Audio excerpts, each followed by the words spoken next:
Okay, good afternoon, everybody, and welcome to this afternoon session. We're not quite ready to start yet, but we thought we'd get the hangout going so that at least the broadcast is happening. We're still waiting for the participants who are physically going to be here in the room with us to join us. So, yeah, I'm just going to put up the introductory slide in the meantime. And once everybody's arrived and set up, then we will start the whole session going. But yeah, thanks for joining us. We're not quite ready to start yet.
Okay, so welcome everybody to this afternoon session.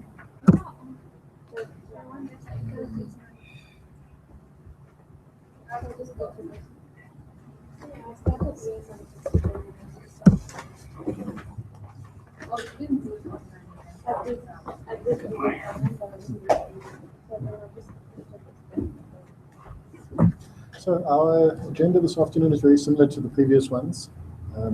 The focus on this evening session is around problem areas you've had from the chapter and the questions and answers. But if we just start with a quick recap.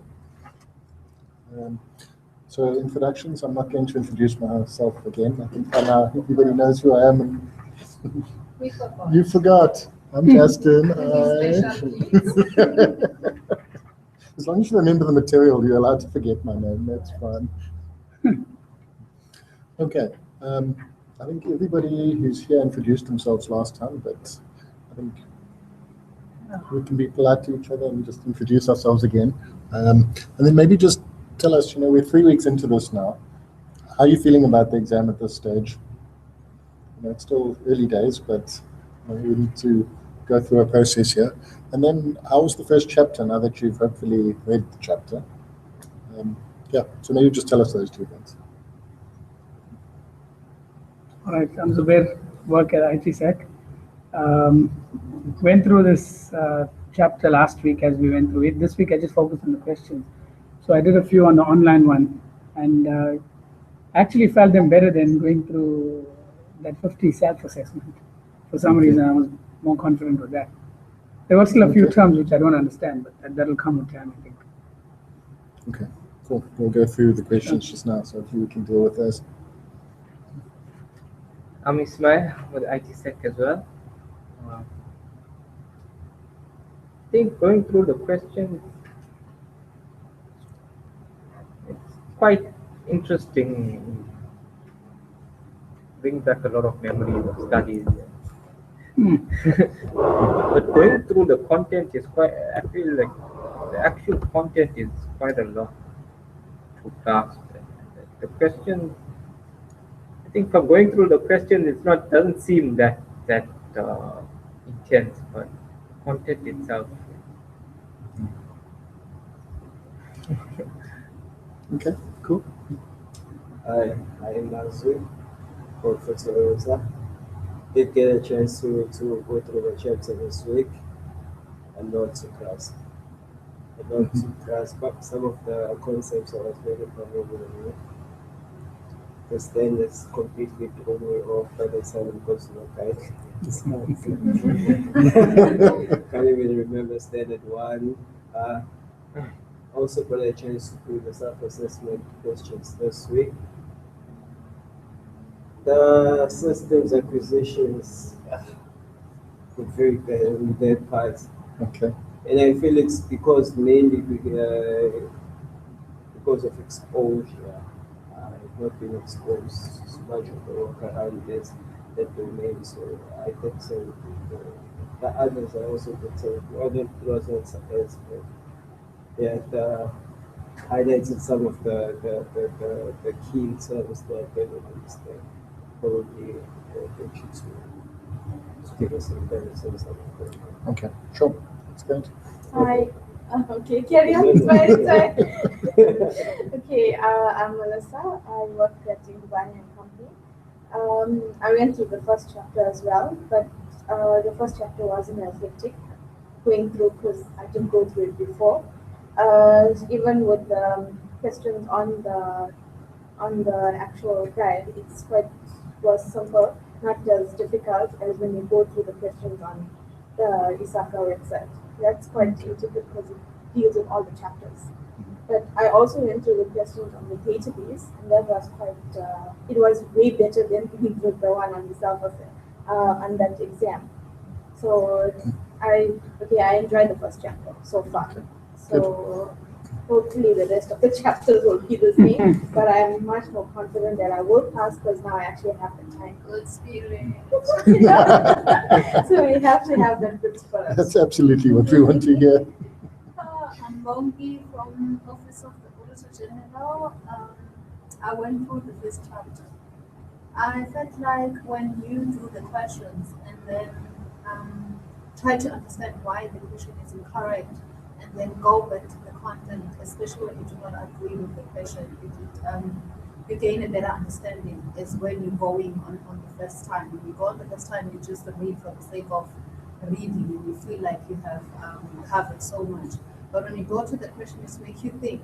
It actually challenges you in a way that you can tell right there that you actually didn't understand. You just read, but you didn't understand. So I think for me, if I read and then I go to the questions and then try to read the answers why it's incorrect, and then I go back to get my facts right, I think I gain a better understanding. And I think I still have some challenges in terms of different types of tools like trend variance detection tools, case tools, in terms of where to apply which one. Like I will understand the definition, but when I see the question like a scenario and then where to apply which tool, then I think I'm still mixing them around. Also the variety of risk. I will understand what a business risk, what is security risk, audit risk, inherent risk, control risk, detection risk. But when I see the question and I need to actually identify which risk goes to what, then I think I'm still having some challenges. Okay, that's good. Thank you. Okay. I haven't had a chance to go through this one, but I have my situation of trying to get all my grades.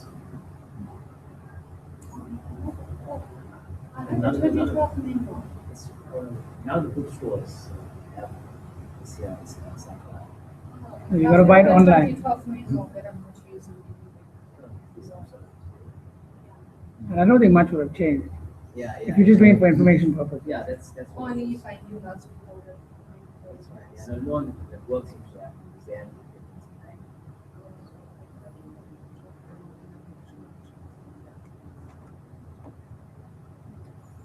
I'm Catherine, I'm from Deloitte, and I had actually studied the first chapter in last year before I was supposed to write. So I just went over some questions and went back to the chapter. Okay. And, I think I have similar questions probably asked. Okay. Well, I'm glad to see that most people have started getting into it a little bit, started going through some of the questions. That's really what is going to make or break this thing. And there are a large number of questions available. You kind of just pick up the review manual, look at chapter 1, and you kind of just page through here. And just in this manual alone, without the database, there are 94 questions in here. Okay, the database has even more. So there's a lot of questions to build the practice on. It's just finding the time to do them properly, as you say. Go back, read, understand, and then move through. And doing that, you'll end up in a position where you should be able to get through the exam fairly comfortably. Sometimes I feel like you followed me because you ended up doing one and the very same thing over and over, and you feel like you're actually not grasping what you should be grasping. Hopefully with these sessions where we can discuss what you're battling with, then if you go to it again, it should then have to make some sense. And it doesn't feel right to just trust before you can understand everything and then you just proceed to the next chapter. It just doesn't feel right. But now you're feeling like you're going to spend so much time doing one and the very same thing that sometimes doesn't get much. Yeah, we can have a look at maybe at the end of today's session at how we sort things out for next week, and whether we want to then do the whole chapter and do questions the following week, or do half the chapter, do some questions, do the other half, do some more questions. It's a little difficult, doing questions because the questions won't be tied to the half of the chapter that you've done. So that might make it more difficult, but sometimes it feels like what you're reading doesn't relate to the questions anyway. So, but by the end of the cycle, you would have been through all of it. Okay, so if we recap on the preparation that you guys have done for this week, and I think we've discussed it, you've pretty much done it. So read the chapter, made notes on things that you don't understand, done some of the sample questions, brought along those questions that you weren't completely happy with, and yeah, that's pretty much it. We are broadcasting live on Google Hangouts. I'm not sure who's online joining us. We've got one viewer live online somewhere. I don't know if that's Abdulaziz or someone else, but yeah. The good thing is it is being recorded, so you can always go back to YouTube and play parts of it or whatever it is that you like after that. Okay. Just putting up our provisional schedule again. We're on track. We are completing chapter 1 on the 24th of March. Just when we started this whole thing, Ranil Misla, the Senior Manager for Information Systems Audit, KZN from Auditor General, had volunteered to come and talk as well and do some of the sessions, so it's not always just my voice and my views being presented here. He has come back to us and said that he would like to cover chapters 4 and 5, so that's good news, and then we'll get some additional input there. I've also been asking around to see if we can get other people from industry to come and cover certain sections as well. So we'll see what comes out of that, but hopefully we can get a little bit of variation as well. Okay. Okay, we spoke also previously around having some weekend sessions. We don't have dates for that, so just think about that a little bit more, and then we can start to look at where we want to slot those in. Okay. I think by now everybody's done the self-assessment, so well done for doing that. It's a useful exercise to do. If you haven't done it, do it. If you haven't printed it out and kept it, do it again and print it out and keep it. So at least you've got a record of what it is. And at the end, when you do it again, hopefully it will come out a little bit different to what it did now. Okay. In terms of chapter 1, if you still need an overview of what's in there, go back to last week's slides. We covered some of it there. By now you've all heard it, which is great. So you know what the contents of that are. Okay. So I think let's have a look at some of the areas that you're battling with in terms of that chapter. We did ask that when you read it, you kind of put some kind of notation against terms or concepts or areas of the chapter that you're battling with. So I think let's ask for volunteers of areas or questions or anything you might have in terms of what's in the chapter that you're battling with. Okay. One thing I got incorrect was to do with, well, the question was an IS auditor wants to analyze audit trails on critical circuits to discover potential anomalies in user or system behavior. And it said which of the following is the most suitable for performing the task. And the options were case tools, computer-aided software engineering tools, embedded data collection tools, and the third one was trend or variance detection tools. And the fourth one, it cuts off, and I don't actually think it says it, but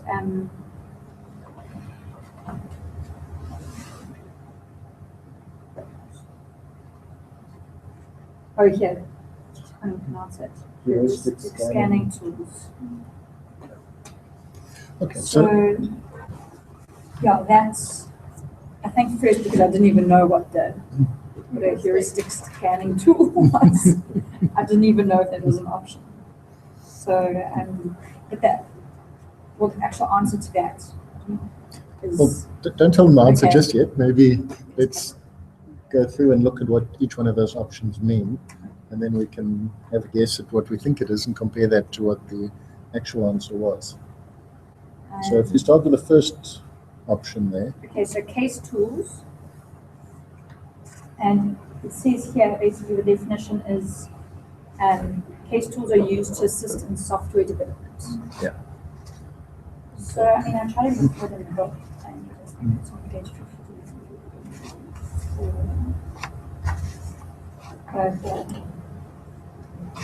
IS auditors should recognize that with system development techniques such as case tools or prototyping, traditional systems will not be required or will be in an automated form rather than on paper. Okay. So clearly then case tools are not applicable in this scenario where you're looking at analyzing logs.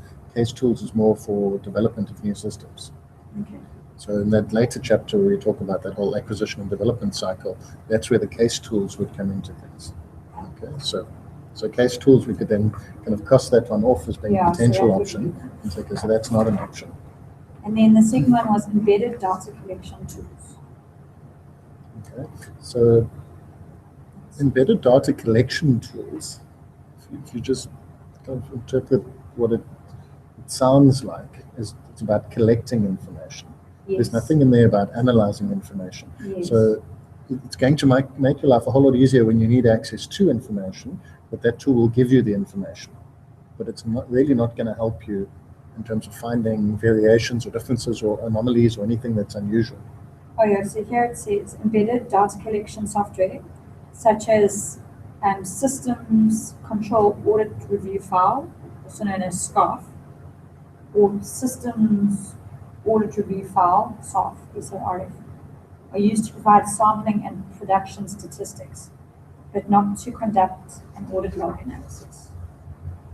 Okay, so that was that one. So then, but you can see by saying collection tools that Yeah, so probably cross out. yeah. And then, and the heuristic scanning tools, which I have no idea about, is a type of virus scanning software used to indicate possible infected codes. Yeah. So that would also cross it off. Look, heuristics can be used for different things. It doesn't only have to be used for virus, but that's generally in the IT field where it's used the most. Because what it's trying to do is your virus software, a lot of it's signature based. So it checks a piece of code, looks for certain signatures, it finds the signature, then says, okay, this is a known infection and therefore your file must be infected. But that only works where the virus company knows about that particular virus. If there's a new virus that comes along, it doesn't match the signature, then it's going to get through. And that's clearly not good enough because there's new viruses being developed all the time. So that's where they then come up with these heuristics. So instead of looking for a signature of a known virus, they look for patterns of bad behavior, if we can call it that. So they use these heuristic tools then to try and match these patterns of bad behavior. And then they'll say this is potentially a virus. Okay. And then the last one was train various detection tools. And so that, the explanation for that was trains or variance detection tools look for anomalies in user or system behavior, such as invoices with increasing invoice numbers. So yeah, okay. So anyway, that was the answer, train variance detection tools, because they wanted to analyze audit trail to discover anomalies. So when you kind of look at each one and understand each of the components, that one makes the most sense in terms of the answer, even if you didn't know exactly which one it was. I think it's definitely that heuristic scanning one. That's threw me off from that. But anyway, so yeah, I just want to find who goes on.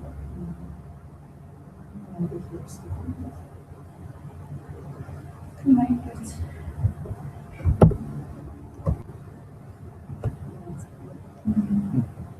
Okay, I went through the questions as well from the database, and it was quite an easy one that I had got wrong, and then I realized from our training session last week where you had said you always think of the risk first. So let me read the question and then I'll give you the options. When developing a risk-based audit strategy, an IS auditor should conduct a risk assessment to ensure that A, controls need to mitigate risks are in place, vulnerabilities and threats are identified, C, audit risks are considered, and D, a gap analysis is appropriate. So the answer that I went for was A, where I said controls needed to mitigate risks are in place. And then I realized that no, the risk always comes first, and that's what's a risk is the vulnerabilities and threats are identified. So that's what I'm saying. You make silly mistakes, and then you realize later. I think what's good is that you make the mistakes now, and then don't make the mistakes in the exam. If you understand the process of how things kind of go through step by step from start to finish, then it helps with those kinds of questions, because you can see when you look at them, all the elements are there, and each one individually, you kind of think, well, I've got to do this sometime. But the question is kind of asking you, where do you start with this thing? And then you can see, okay, this one happens before this one, before this one. So order them, and then you can see where the answer comes from.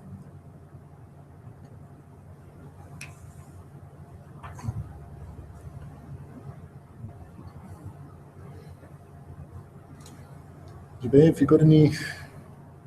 I did them online, so I didn't get a printout of it because we don't have access to print out to the client. But We didn't go through chapter 1. it was on self-assessment, basically. Not self-assessment, what you call it? The database. Yeah. So I did 30 questions. It took me about 44 minutes.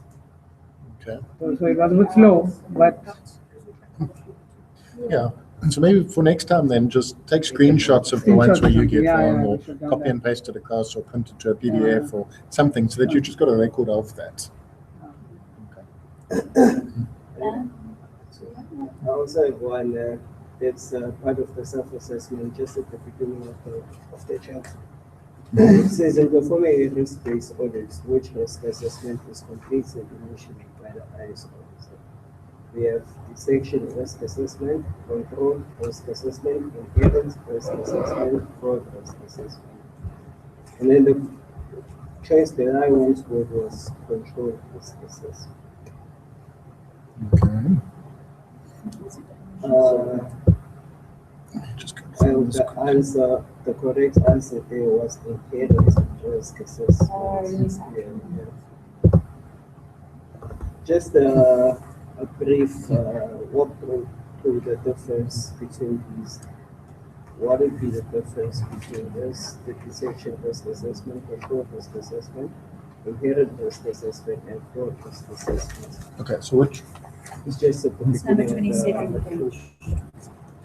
page 27. Question 2.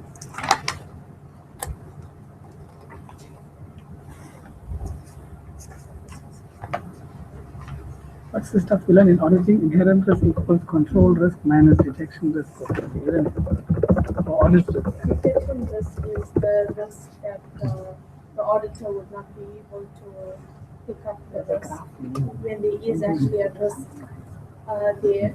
So, and then control risk assessment, but then you'll get to explain it after that better. Control risk assessment is like there is controls in place, however, the controls are not adequate for that actual risk. Yeah. And then inherent risk is a risk that is like susceptible to fraud because there is not enough controls in place for the risk. It's just a risk on its own. But fraud risk assessment, I think we can consider. So if you kind of look at any risk formula, okay, the first one they normally always start with is your inherent risk.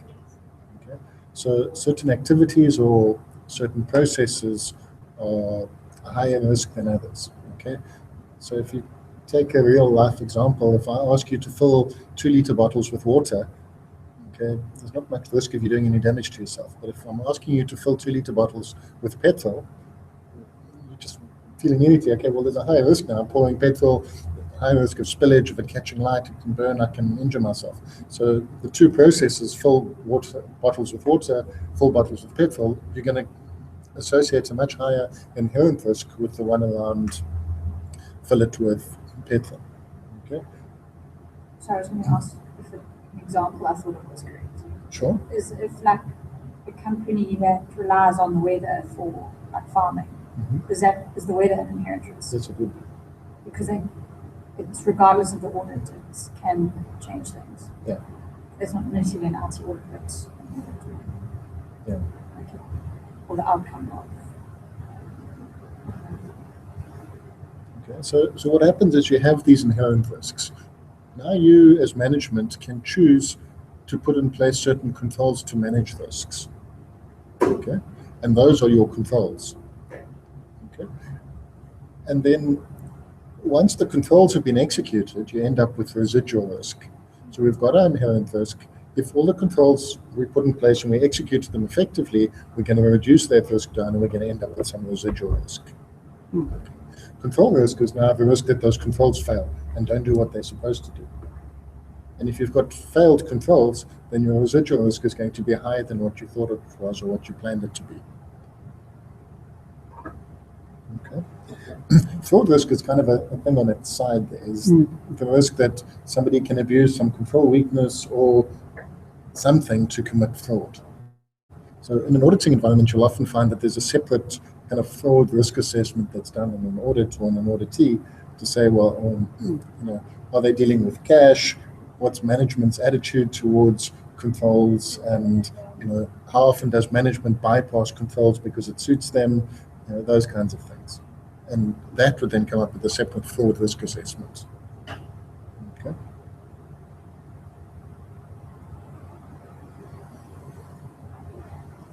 Okay. Does that kind of make sense between those? Okay.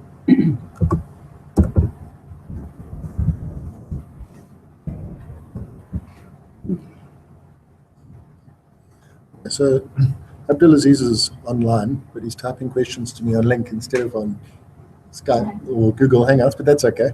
I'll see what his question is and then.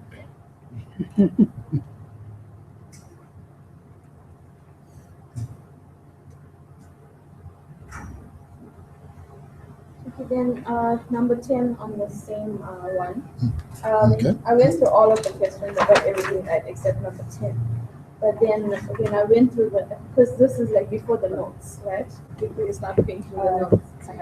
Yeah. So it says a company performs a daily backup of critical data and software files and stores the backup tapes at an offsite location. The backup tapes are used to restore the files in the case of a disruption. And is this a preventative control, management control, predictive control, or detective control?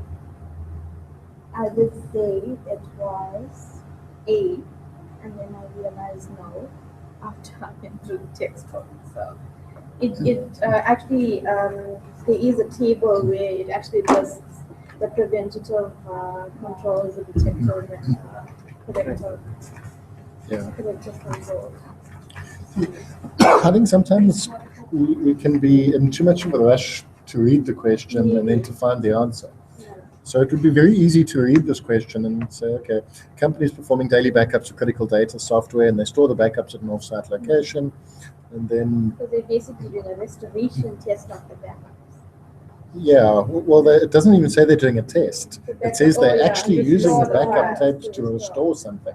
And that's the most crucial part of the whole question, is that there's been a failure. So the system has failed, and they've gone to the backup tapes, and the backup tapes were a control against failure. And now they're actually restoring the data. Okay, so they're fixing something, they're correcting something that's gone wrong. So then you can see that, okay, the corrective control actually makes sense because it's putting something back into the...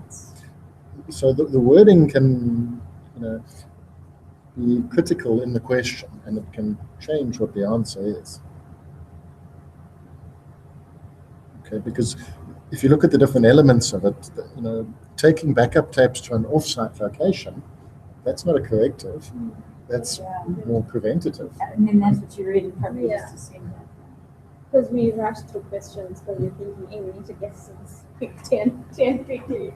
Oh, in the exam, there's 200 questions. There's still lots of time. Even though there's 200 questions, there's still time.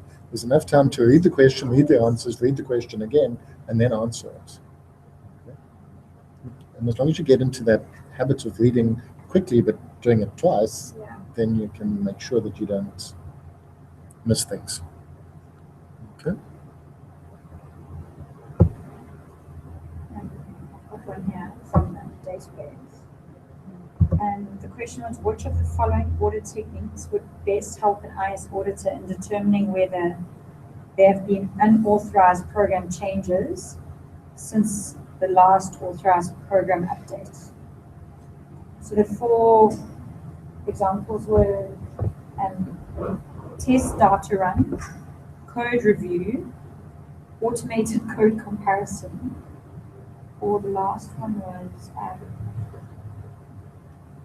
review of code migration. So, that's quite a Anyway, but they also go on to explain that. Would anyone know about it? Before we do that, let's go through each one of the options. Okay, so let's explore it, see what it means, and then we can. Test data run is the first option, and they explain it here that test data runs permit the auditor to verify the processing of pre-selected transactions, but provide no evidence about unexercised portions of the program. Yeah, so at test data, you have standard data that you expect certain outputs to come out of the system when you put that data in. Okay, so you can use it to check the logic of programs hasn't changed over time. Okay, it doesn't tell you about authorized changes, unauthorized changes, anything. It simply tells you whether the logic has changed that could result in a different output for the same input. Then the next is code review. So code review is where somebody takes the program code and reads through it and looks for certain things. And you can get different kinds of code review. But it could be looking for buffer overflows, it could be checking the logic, it could be all sorts of things. But it's doing it not in a black box kind of approach like auditors often do, but actually getting the source code and going through it line by line to understand what it is and what it's doing. Okay? So again, a code review is not necessarily going to tell you anything about authorized or unauthorized changes, because you're just going to have a piece of code to go and look at. It says so code review can be used as a means of code comparison, but it's inefficient for detecting unauthorized program changes. Yeah. And then the third one was automated code comparison. So this is basically the process of comparing two versions of the same program. And then, okay, so if you look at that one, if you had a known version and you compared it against the next version, yes, and you're saying, well, there's no authorized changes to the code in the intervening period. Therefore, I take the starting code and I take the ending code and I compare it. If the two match exactly, then I know there's no unauthorized changes. If I compare the two and there's differences, then I can go and say, well, this particular line over here has changed. Is there an authorized change? What does that change say it should be doing? And then you could try and match it up and figure it out. So that's an option. And then the last one is review of code migration procedures. It just says this would not detect program changes. Yeah, so Code migration. Yeah, no, that's... Again, it potentially could, but you'd have to understand the entire end-to-end business process. So if you look at a SAP kind of environment, okay, normally your programmers don't have access to the production environment. They only have access to QA and dev, and then you've got this whole transport system where they make changes and then they log a transport and then the code gets transported across from one to the other. And if all of that's working effectively, it would potentially stop unauthorized changes. But if somebody found a way to bypass the transport system, reviewing how that process works is not going to detect unauthorized changes for you. So when I look at all of those, then C is looking like the most viable option. That was the answer. Like you said, C. Yeah.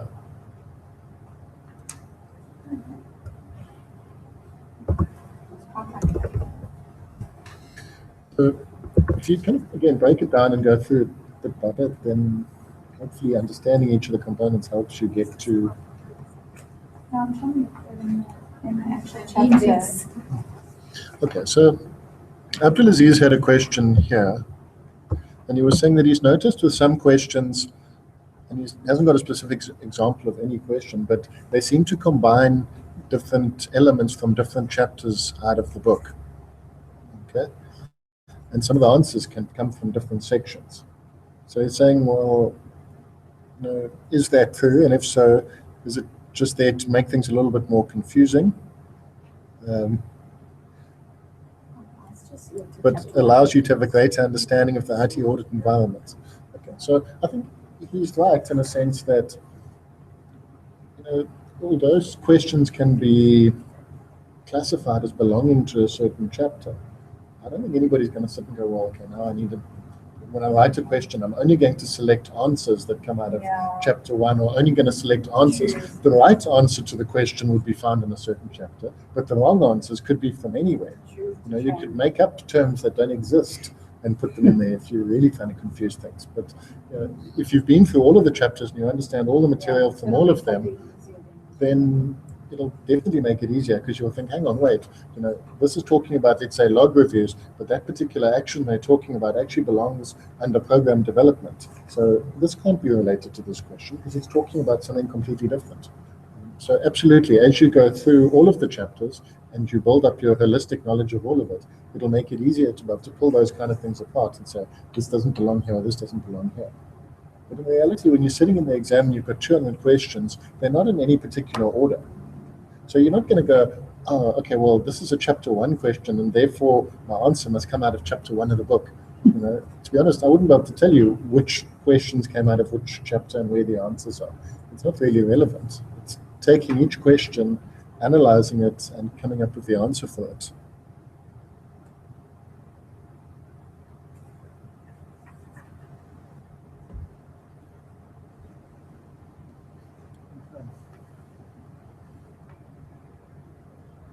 We'll pick another question. On that point, can I just ask a question maybe there? Is it not better to go through one chapter a week for the next 4 weeks? I don't know how hard that'll be for us though, to read it. And then say, let's do the questions and then redo from 1 to 5 properly, like with you once a week. So 1 to 5, read through, then focus on questions.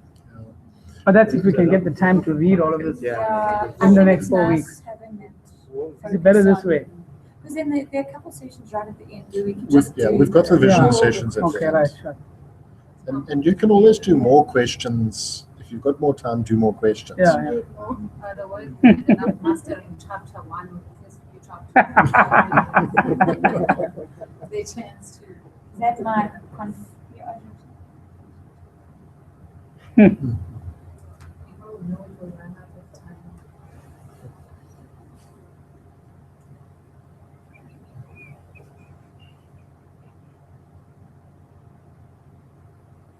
What's the next question? Okay. Upon receipt of the initial signed digital certificate, the user will decrypt the certificate with the public key of the A registration authority, B, a certificate authority, C, a certificate repository, or D, the receiver. So you can explain that to me. I remember I saw that, but I did go number 1. Chapter 1. Oh, I'm not sure if it's chapter 1, but it's on the self-assessment. Yeah. So the second question on the self-assessment. Okay, we can talk about it now. We don't have to necessarily always do things in order. If everybody wants to talk about it, that's fine. Chapter 1. No. Oh, because that may be coming in. Yeah, I'm sure. Okay. So it's from the self-assessment. So have a look at what the question's asking. Break it down into its components. Okay. So it's saying to you that you're receiving your digital certificate. Okay, just read it slowly. Receipt of the initial signed digital certificate, and the user will decrypt the certificate. Okay, so there's a couple of implications there. That the certificate then must be encrypted. So somebody has encrypted it. You've got to decrypt it. It's your initial receipt of the certificate. Okay. And decrypt the certificate with the public key. Okay, so now they're telling you that there's a public key that's going to be used to decrypt it. Okay, that's interesting because there's different ways when you look at cryptography, this whole public key, private key, all that stuff. Okay? Each person has their private key that they don't tell anybody what it is. Okay? And then each person also has a public key. So, and the public key can be known to anyone. That's the whole point of the key being public. Okay? So if you're decrypting a certificate or you're decrypting something using a public key, it means somebody else must have encrypted it with their private key. Okay?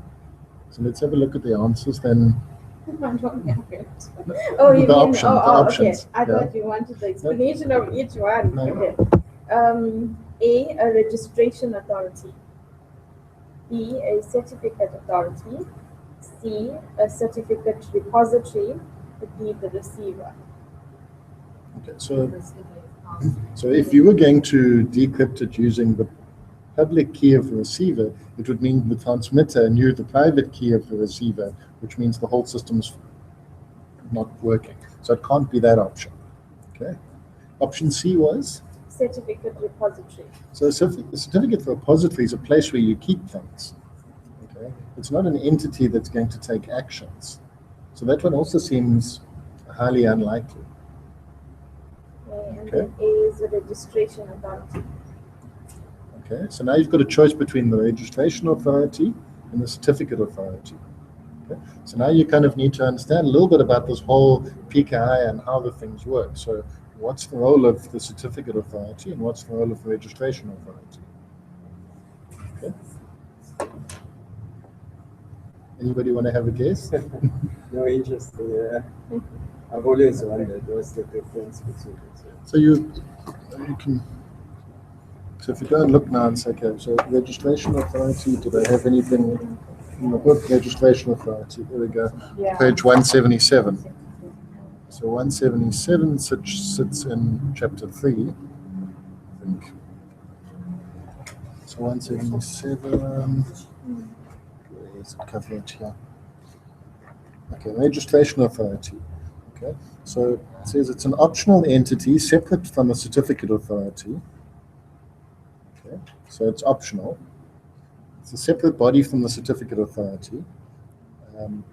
That's normally used by a certificate authority with a very large customer base. So certificate authorities use registration authorities to delegate some of the admin functions associated with recording or verifying some or all of the information needed by CA to issue the certificates or the revocation lists and to perform other certificate management functions. However, within this arrangement, the certificate authority retains sole responsibility for signing either digital certificates or CRLs. Okay? So, if you think about it, the registration authority is normally there to achieve some kind of scale, because the certificate authority can't really, it would be very expensive for them to achieve scale to roll things out. So if you talk about in a country needing to be able to issue certificates and then you want to confirm the identity of individuals, you're now going to have to put branches or some kind of office close to where all those individuals are. So think of it almost with your ID documents. Okay? So the registration authority would identify each of the people. You look in South Africa, we have such a battle with Home Affairs getting people identified, for IDs and that. So now they're talking about using the banks to issue identity documents. That's in a similar way. In a way, the banks will be acting as a registration authority for Department of Home Affairs, who would be the certificate authority. Okay. So here, it would then be the certificate authority who's actually issuing the certificate, and they would then encrypt it with their private key, and you would decrypt it with their public key, which would then tell you that yes, the certificate has come from that particular authority. So it would be validating that it's come from the right entity.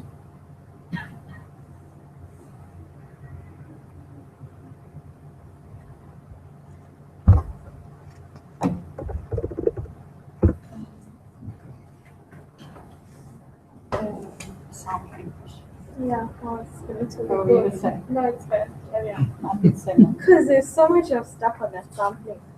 Stuff Okay. and go.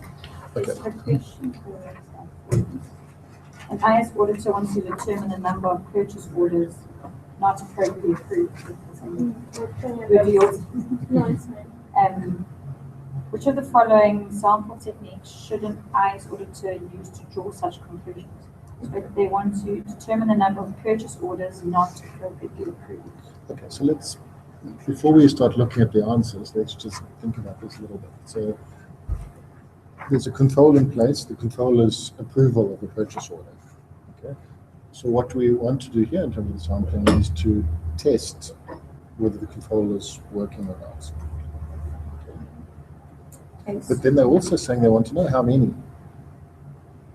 Wants to determine the number of Okay. purchase orders. Yeah, so they're not asking us, as much as we're saying it's testing whether the control's working or Yeah. not, they're not saying, come to a conclusion to a 90% probability whether the control is working or not working. They actually want to know how many of these purchase orders are now not approved. Exceptions. So it's exceptions or yeah. Okay, so let's look then at the possible answers, and let's. Okay, so the possible answers are attributes, variable, stop or go, or judgment sampling. Okay, so let's start with the bottom one, judgment sampling. What's judgment sampling? You use your judgment. You just decide. Yeah. And since we all purchase orders. So now, and there's clearly got to be some kind of mathematical calculation in here to work out how many of these things. So, if we test 20 of them and 15 of them are not signed, can we then say 15 over 20 times by the whole population? Does that mean 75% of the whole population is then not signed? But if you're doing judgment sampling, it's very difficult to do that because you might be biased towards the ones that you think are not signed. So there might be 100 not signed out of 10,000, and if you're really good at your job as an auditor, you might pick all of the ones that are not signed, and then you would come to the conclusion that 100% of the population is not signed, when it might be only 10% of the population is not signed. So judgment would not be because it says it's subjective. Yeah. A subjective approach of determining something. Yeah. The next from the bottom is stop or go. Okay, I'm not completely sure what stop or go is. Stop or go is like, carry on. Give him a chance. Like there's a count, then you let go and start. Like this. Really? Okay, and I would think if you just say you selected 10 and you tested it and it worked out perfectly, then you just stop and you say that the testing is fine and then you go on. Stop and go. When the expected occurrence rate is extremely low. Yeah. So you're testing something and then you figure out, no, the control is actually working. So, Yeah. Okay. yes. Yeah. Okay. So the idea here is to stop as quickly as possible because you expect a very low error rate. It's not going to give you a predictive factor as to how many items are signed or not signed. So that Yeah. so that doesn't seem appropriate for what we're trying to achieve here. Okay. And the next option was variable. Because we want to come up with the exact number of cells order that we're looking at the entire cell. Entire population. Well, in the ideal world, you would go and check the entire population, but then you're not sampling. Okay. So the idea of sampling is so that we don't have to go and test every single one. And then we use mathematics with probabilities and stuff to say, well, to a 90% confidence level or a 95% confidence level, this is what we expect the answer to be. And then if you remember with stats, you then also have that kind of upper bound and lower bound. So you can say, well, we're saying that we think the answer is 70 invoices with an error rate of, to a 95% confidence level, error rate of plus or minus 1. So this is the midpoint, but it could be there and it could be there, and that's at the 95% or whatever the band is. Okay? So we wouldn't be testing all of them. You could find ways to do it using CATs and other tools to do it, but then you're still not sampling, you're testing everything. Okay? So it says variable sampling is used in substantive testing situations and deals with population characteristics that vary, such as monetary values and words. Okay. It's also known as dollar estimation or mean estimation sampling. Okay. So it's monetary. Yeah, so there's another whole thing called monetary unit sampling. Okay, and in this case, what are we looking at? We're looking at whether something is signed or not signed. Okay, so that's an attribute, whether it's signed or not signed, of each one of those things. So attribute sampling is then what we use in order. Yeah. It doesn't always have to be, but it is generally more on the compliance side of things, yes. It says also refer to as fixed sample size. And then also it says attribute sampling answers the questions of how many. An example of an attribute that might be tested is approval of signatures on computer access request forms. Yeah. So you're looking for an attribute. Okay.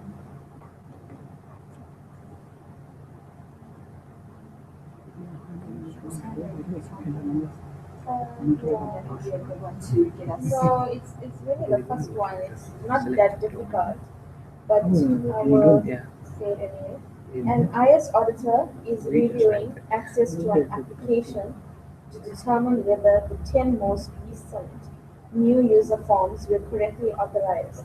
This is an example of variable sampling, B, substantive testing, C, compliance testing, or D, stop and go sampling. An IS auditor is reviewing access to an application to determine whether the 10 most recent new user forms were correctly authorized. This is an example of A, variable sampling, B, substantive testing, C, compliance testing, or D, stop and go sampling. Stop and go. Yes. 10. I would say that it's close to attribute, which is my compliance. But so that, to me, that's the answer. Stop and go. Okay. What's the answer? It's not the answer. Compliance testing. Oh. Correct. Yeah. That's attribute. Yeah. So it said, but then it said the most recent 10. An IS auditor is reviewing access to an application to determine whether the 10 most recent new user forms were correctly authorized. That's not That's a hard substantive one. also, but how it's substantive? You're picking 10. No, but that's not substantive. Judgmental. One is whether are they authorizing the applications correctly or not? Are they complying with the controls that they have that they need to authorize the I application? don't tell you why last year. I think that they should. And the compliance, the compliance, yes, and no, just like in the previous question. Think of substantive, normally you're testing like a balance of something. So you're checking the data's balance at a point in time, or the stock Because balance. you don't have to calculate anything, because you just want to see if they have been completed accordingly or adequately. Yeah. And you can't say stop and go here because you say that whether the 10 most recent new user Yeah. forms were correctly authorized. Whole year you can do nothing. And then Look, you can- it may not be. You get away. Yes. So it may not be think the this one the best is- test, okay. but it doesn't matter. They're telling us this is what they're doing, and they're asking us, what is this guy doing? Okay. But she's doing none of that, huh? None of us. Wow. Because he's picking a sample the wrong way. He might be picking the sample the wrong way, but the bottom line is he's still testing Yeah. to see whether there's compliance. Yeah. Maybe if they didn't specify that you need to test the whole 10, Another sample. then it would have been maybe stop and go, but they're saying the most 10, meaning all of them, then you can't stop them at So any if time. you're in the real world and you had only 10, would you really do 2 and then stop and go? They were interested on your own. Just saying.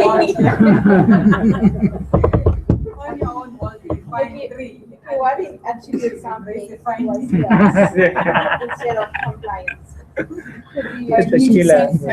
The two are, there's a large Yeah. overlap between the two. Yeah. Okay. So, if you're testing compliance by checking to see whether there's a signature or not, that signature is an attribute. And so in that case, your attribute sampling and your compliance is the same. Okay.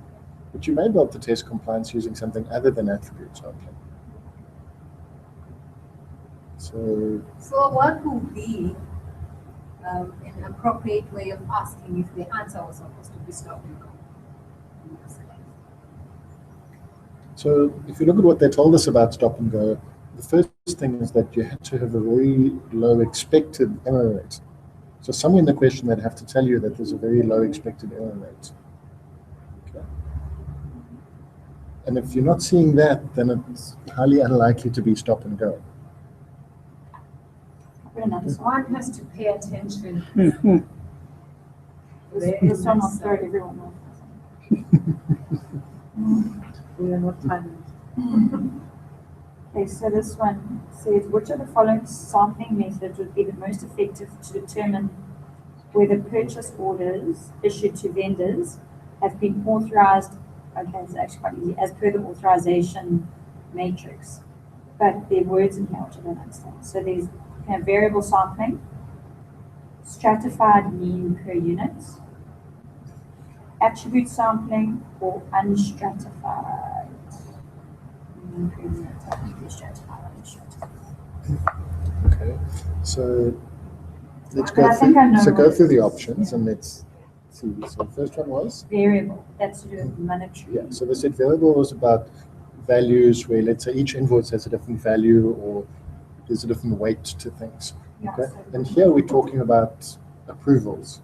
So there's not really many or different weights, or there's a matrix and you want to see if it's approved according to the correct one.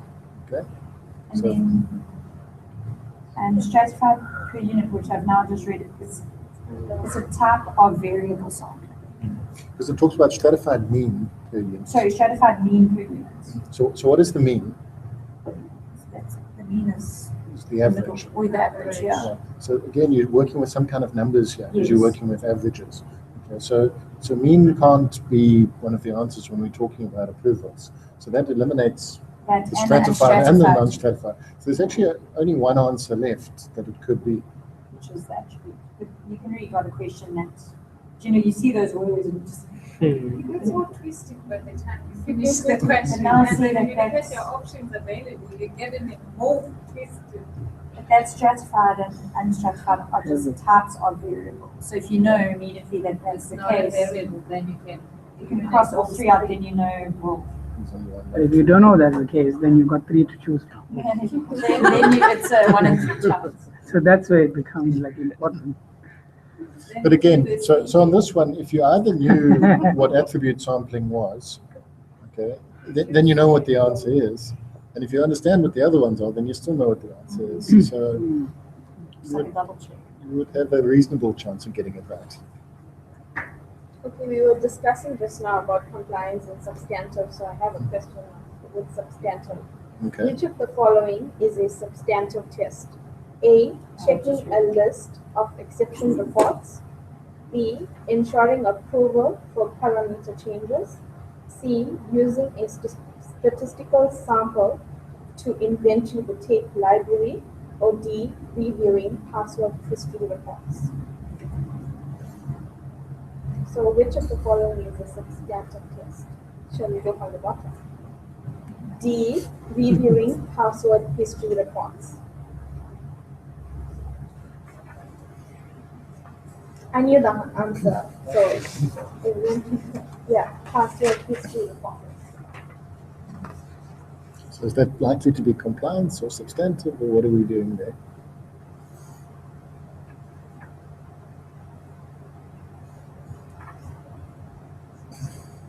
Reviewing password history reports.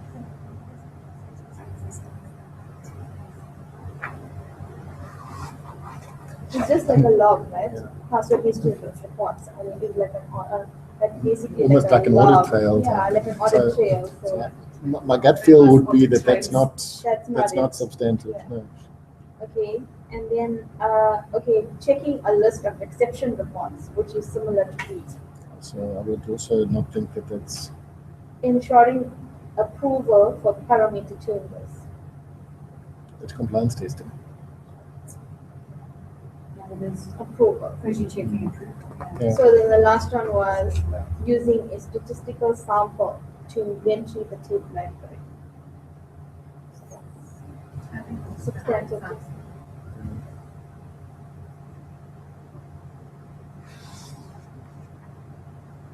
Because you're not looking at forms for signatures, you're actually Using taking a statistical sample and you're going and seeing that these things actually exist.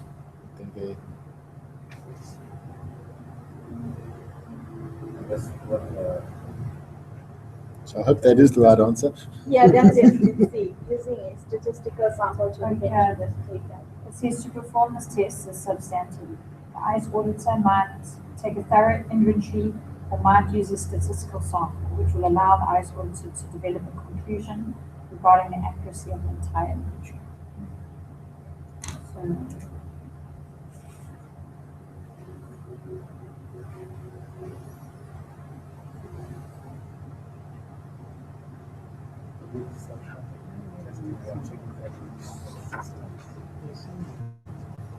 Compliance.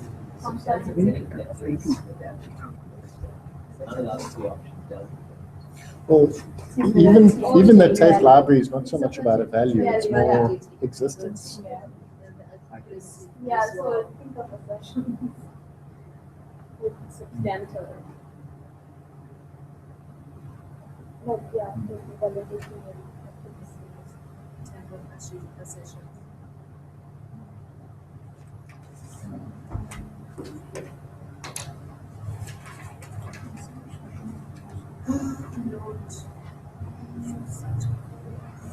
okay, I've got a similar one.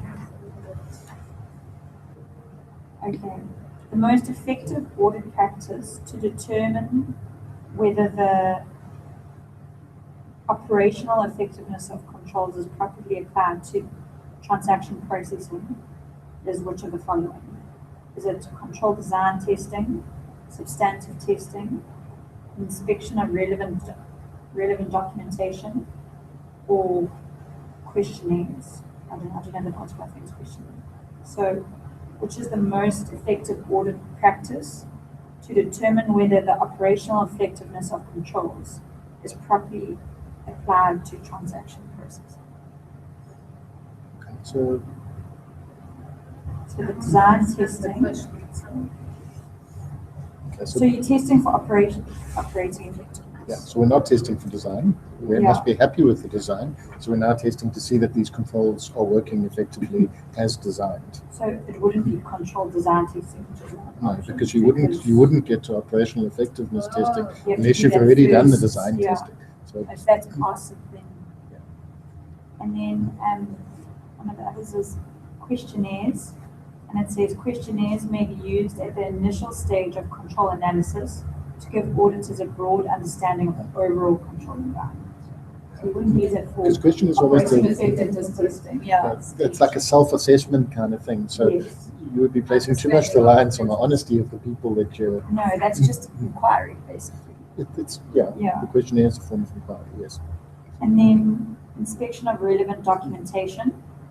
So that could be to see if signatures are there or whatever the It case says, is. So control documents may not always describe, was telling me one, the actual status in an accurate manner. Therefore, auditors relying on document review have limited assurance that the control is operating as intended. So in the last one, which is substantive testing, which would probably be the most, it says yes.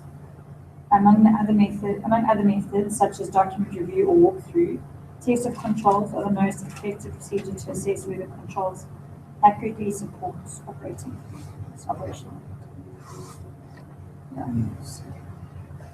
Answer is B, substantive testing.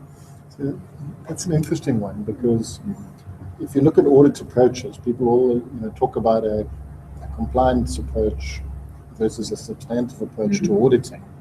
And the compliance approach, you go and you look at the design of the control, you test it. If the design is controlled effectively, then you test the operating effectiveness of the control, and then you can be comfortable with it and not have to go down to the substantive level of auditing. And here they're saying the substantive level of auditing is the most efficient or effective. Which word did they use there? Of the most effective procedure to assess whether control. So they said effective, not efficient. So yeah, so it kind of then works okay. Yeah, okay. So I'm trying to figure out. Okay.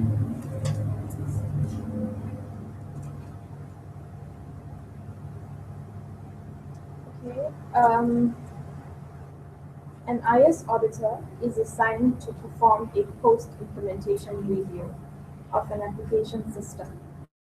Which of the following situations may have impaired the independence of the auditor? A. Implemented a specific control during the development of the application system. B. Designed an embedded audit module exclusively for auditing the application system. Participated as a member of the application system project team but did not have operational responsibilities. And B. Providing consulting advice concerning application system best practice. Understand the question? I want to repeat. Repeat the answers to the questions. Okay, so we know that the auditor is assigned to perform a post-implementation review of an application system. So we want to know which pointers here from A to B actually impairs his independence. Okay. Okay, so we'll go from the bottom. Provided consulting advice concerning application system best practice. Okay, why are we saying no? Because an auditor, I think, may assist in terms of that because we are not involved directly. Yeah, okay, that's the key to it. Okay, is that you're providing input and advice on the basis of best practice. So the best practice is something that's fairly generic. It's out there. You're just helping them say this is how things should be done. Okay? You're not getting intimately involved in the design of things. Okay. Participated as a member of the application system project team, but did not have operational responsibilities. Okay. So this is kind of moving one step closer. The other one you were arm's length, and you're saying, here's some documentation, go and read this. Now they've put you on the project team, and you don't have any operating responsibilities, so it sounds like you don't have decision-making power, but you're now part of the team. So somebody could easily come back later and say, but you were there, you were sitting at that table, why didn't you tell me this? Okay. Designed an embedded audit module exclusively for auditing the application system. Designed an embedded audit module. So that doesn't sound too bad because you design a module to give you information that you as an auditor need. Okay, so it's not got any business processing implications to that. So that one, like D, sounds like it's not an issue. Implemented a specific control during the development of the application system. Yeah, so that's a big one. Yeah. Because you're not designing something, you're actually implementing the blasted thing. So if you get your implementation wrong, the whole thing fails and it's your fault, and now you're coming along to go and audit your own work. You can't audit your own work. Can we talk to ourselves like that during the exam? Absolutely. Talk loudly. Let us only. You can have a little scheme that you sit with the question there and you put next to it like, okay, tick, okay, that one's okay, that one's okay, that's crossed out, that one's a question mark, come back, okay, I've got one question mark and those ones can't be there, for that's the closest one. So you can do that. So you're not going to forget these questions we're talking about. Why? Because we've discussed it, you're going to remember us. Are you going to forget it? Can't forget these. Really? It's not why. Okay, so this one, I've actually got it on here twice, actually. I've got it wrong twice. I don't know where it fits in, but you can see it later. An IS auditor is determining the sample size. The appropriate sample size for testing the existence of program change approvals. Previous audits did not indicate any exceptions, and management has confirmed that no exceptions have been reported for the review period. In this context, the IS auditor can adopt one of the following: a lower confidence coefficient resulting in a smaller sample size, a higher confidence coefficient resulting in a smaller sample size, A higher confidence, it's got every possible combination. Higher confidence coefficient resulting in a larger sample size, or a lower confidence coefficient resulting in a smaller sample size. See, now that's a whole different take on something. Okay, so go back, read the question slowly, and let's just Okay, go so through it. the question. An ICE auditor is determining the appropriate sample size for testing the existence of program change approvals. Okay. Previous audits did not indicate any exceptions, and management has confirmed that no exceptions have been reported in the review period. In this context, what view can the ICE auditor adopt? So it almost started sounding like it was stop-go from the description they gave you, because those attributes is kind of like there. Existence No of error. Yeah. But it's definitely going to end up lower sample size. So you can eliminate 2. Yes, but you want to. Confidence. Yeah, so in an environment where you expect and you have reason to believe and you've got prior experience which tells you that there's a low error rate, okay, you're going to end up with a lower sample size. Okay? So you can eliminate half the answers So you immediately. eliminate the ones that say higher. Higher sample size, yeah. So now we basically got to decide if we've got a higher confidence coefficient. You need to understand that. Sorry, yeah, or a lower confidence coefficient. Know what that means. And do we need to know what that means? Just The confidence coefficient. Higher than. if I explain, I Highly will tell you the answer. That's the one we should probably go. Promise. So the coefficient, it's not saying you got higher or lower confidence. I think it's actually Let me understand that. a confidence coefficient. Yeah. So one more page. It's a percentage expression Mhm. of the probability that the characteristics Then we will- of the sample are a true representation of the population. Oh, this is for variable sampling, so this falls in. Oh no, attribute or variable sampling. A 95% confidence coefficient is considered a high degree. The greater the confidence, the larger the sample. So we need low confidence, low risk. If the Low ICE lower auditor size. knows internal controls So are it's low. strong, the confidence coefficient may be lower. Yeah. Okay, well that's actually explains it. Why then? That doesn't make sense. I mean, the low That's confidence. Somewhere about that. Our logic says. Yeah. The greater the confidence coefficient, the lower the larger the sample size. Yes. Yes, that's right. Because the greater that coefficient is, the more accurate your answers are going to be, but the more items you need to be able to test in Yes. order to get Because if that you've got a accuracy. 99%, Yes. it's a large confidence coefficient, but you take a smaller sample. Bigger So sample, yeah, bigger Bigger yeah. sample. sample. To get from 90 to 95 to 99, the sample size is going to explode. So at 90% you might be sampling 10. At 95% you might be sampling 25. At 99% you might have to sample 125. So you can never get a high confidence low sample or a low confidence high sample. You can never get those. It doesn't go hand in hand. Mutually No, it shouldn't. exclusive. No, it can't. So it has to be low and high or high and low. It can never be low and low. No, the Yes. answer is, The greater the confidence coefficient, the larger the sample size. Yes. and the answer is, you Low can and adopt a lower confidence coefficient Yeah. resulting in a smaller sample Sample size. size. Okay, so you can get low and low. Yeah. Yes, and it's effective. You can't get high low and low high. It has to be high and low. A greater confidence and a greater sample, larger sample size. Yeah. You need a high confidence, you need a big sample. Yeah. You can't have a high confidence. But you need to just be careful that you're not confusing yourself, because Yeah, it's not, it's, it's like low risk. Because it's low risk, it allows you to go with a lower confidence level, which then gives you the Oh, smaller yeah. sample. Okay. Yeah, it is. so would you get it?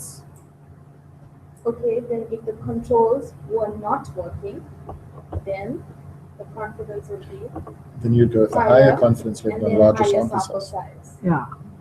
So it has to be high and large or low and Oh, small. I forgot. It's almost a mathematical formula to it. If you write out that what the formula is, that this is a percentage, and you're going to multiply by. So 80% of 100 is 80, and if that's your sample High size, risk is equal to plus coefficient, confidence coefficient, and greater sample size, or greater than. I'm sure I've had this one twice. Maybe ask them a different way. Yes, it'll be good to read that one. and sometimes you need the question That asked means in you 3 or don't 4 need to different go through ways. all these definitions. Yeah, forced to go through all. Precision, we haven't do expected error rate. I'm sure somewhere there must be something for that. So, So this sample means it deviation. looks like higher confidence. So basically, I'm just trying to get the percentage, the higher percentage means they've got more confident. No, it means they've got less confident. Yeah. Well, There's a mathematical thing. it is a mathematical thing. So that confidence coefficient, the higher it gets, it means the more confidence you as the auditor need. More evidence you need. Okay? And the more confidence you need, Okay. the larger the sample size is going to be. Okay. Okay? So because you've got all these other things that you've looked at, you don't need that much confidence from this particular test. It's kind of bringing back vague memories of stuff that we used to do in first year auditing 20 years ago, where, you know, if you've got other tests that you've done or other evidence to support your assertions, you don't need as much confidence from this particular test. So your confidence coefficient can go down and your sampling then is smaller. You know, the other thing you used to do with sampling, especially if you're using monetary values, is we have to do key item sampling. So if you're taking something like debtors, okay, if you've got 500 debtors, but half of the money is from one individual, if you go and test that one separately, your balance is just halved. So when you plug that smaller balance in, the sample coming out of there is going to be way lower. Whereas you left the full amount in, you can end up testing, let's say, 50 items, whereas on half you only have to test 25. Well, if I take that one item out plus the 25, then I'm only testing 26 as opposed to 50. So there's all these little techniques to try and reduce the amount of testing and reduce the sample sizes while not in any way impacting on the confidence level. So your audit is still an effective audit that you can justify, but you can use these to reduce the amount of work you need to do.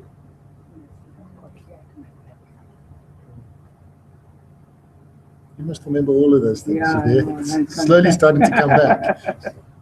You know, the work that you Right. did for 3 years was based on this sampling methodology, and often, you know, your manager doesn't necessarily tell you They don't why you're explain doing it, all yeah. these things. They just say plug these things here, Yeah, plug you these just things can you here, type and it this in, you kicks out. type into a tool, and it gives you the answer. You don't know why you're doing it, Well, but you've that's been doing it UI for a and long UI time. random. Yeah.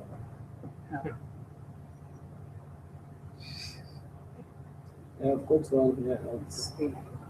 It says, when assessing the design of network monitoring controls, an IS auditor should first review network.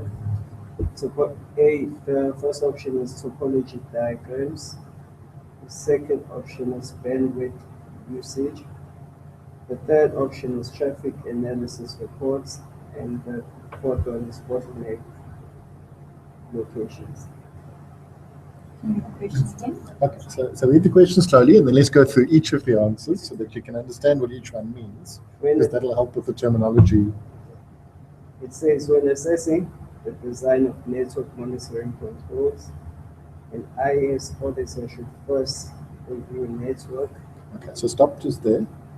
Okay, so what are we doing here? We've got to assess the design of network monitoring controls, not the implementation, not the effectiveness. We've got to look at design. Okay, so it's a more theoretical type thing. Okay. The first option is topology diagrams. Okay, so that's to understand the network. The diagram shows you where the components fit, how they all talk to each other, how it all works. So that's a high probability that that's the answer. Okay, next one. The second one is bandwidth usage. Because now this is a more practical thing. So in bandwidth usage is more an operational issue than necessarily a monitoring control issue. It could stop your controls working if there's not enough bandwidth to let your logs flow through and other things. But it's It's more going to affect performance of the network and things like that. The third one is traffic analysis reports. So traffic analysis reports now. It will tell you what kind of traffic is flowing. It could tell you about, let's say, if there's errors within the traffic, if it's reaching the destination, if there's saturation on the network, all those kinds of things. So it's not. It could come into it if you're looking at it from an implementation effectiveness point of view, but from a design point of view, it's not really going to give you a lot of information. And the last one is bottleneck locations. So what are bottleneck locations? Traffic. Okay. That's exactly right. You kind of design this whole network, you've got this application, but if there's certain bottlenecks along the way, you put people in a remote office down there and they've only got a 256K connection to the network, their stuff's just not going to work.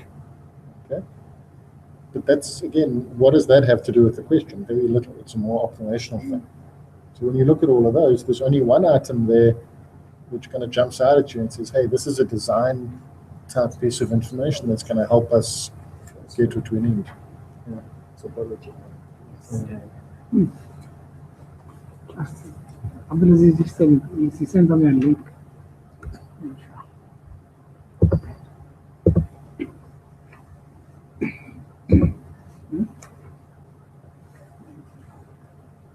Breaking the mountain.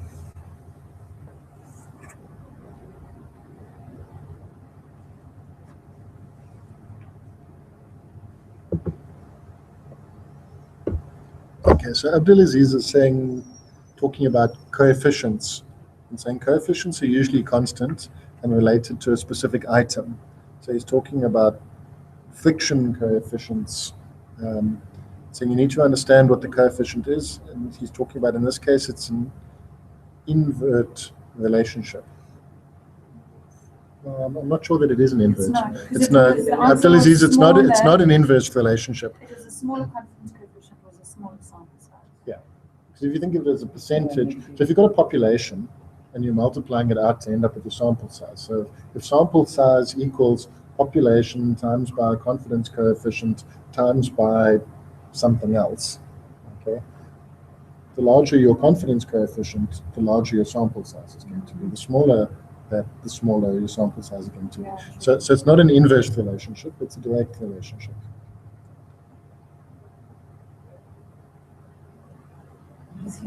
I'm not seeing anything being typed. He's gone offline now. I mean, he doesn't like what we say.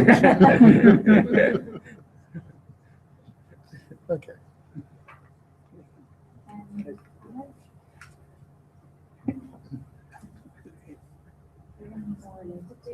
No, not sampling. A lot of sampling came out today. But yeah. Is that in a separate chapter? No, I don't know. in chapter one. In chapter 1. Because that's all here, but then they never asked them much questions in the self-assessment. There were just 1 or 2, I think. But we discussed it in detail today. Look, you're bound to get at least 1 or 2 questions in sampling. That attribute variable is like They can be easy. They could be easy if you know what the definitions are. Hmm. But it's highly unlikely that they're going to drill down into intensely detailed ones.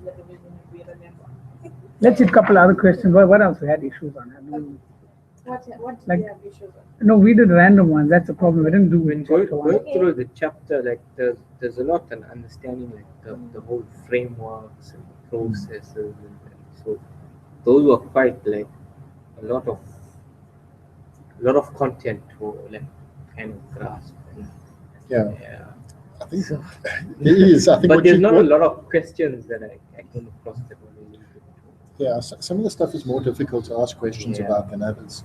So those you'll are like find it quite indirectly asked yeah. where there's kind of the end-to-end process and you've got to fit things in And I here and think there. for those frameworks and standards, they said would be testing how it's applied to. It's not going to be The question on quoting it. No, you won't need to know what item 1.1 is of That's this it, framework. yeah. Or, Hmm. And chapter 1 is like 40% of the exam.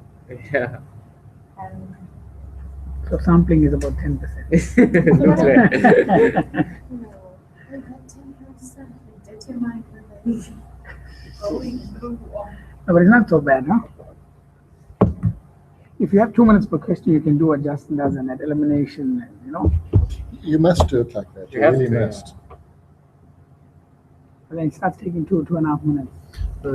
You can get practice at that and you'll get it. And then you need that one pencil when you just stamp it like that. Move it, yeah? Time. Yeah, we can move Yeah, on. you have to color. It'd be nice to make a sound, but let's make a pencil. You just go, Stamp. Yeah.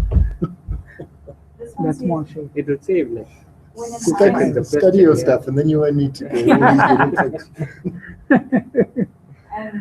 When an IS auditor is evaluating logical access controls, they should first document the controls applied to the potential access paths to the system, or test controls over the access paths to determine if they are functional, or evaluate the security environment in relation to written policies and procedures, or D, obtain an understanding of the security risk facing information process.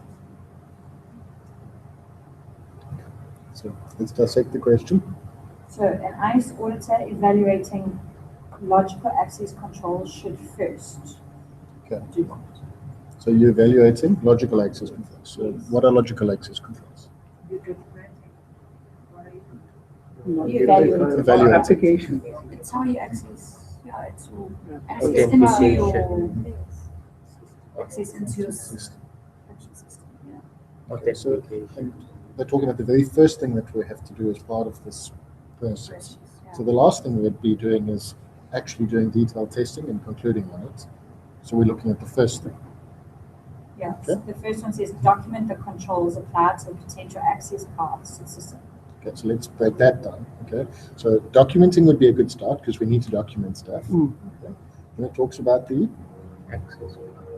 so what so what's applied an to the access? potential access paths. So what's an access path?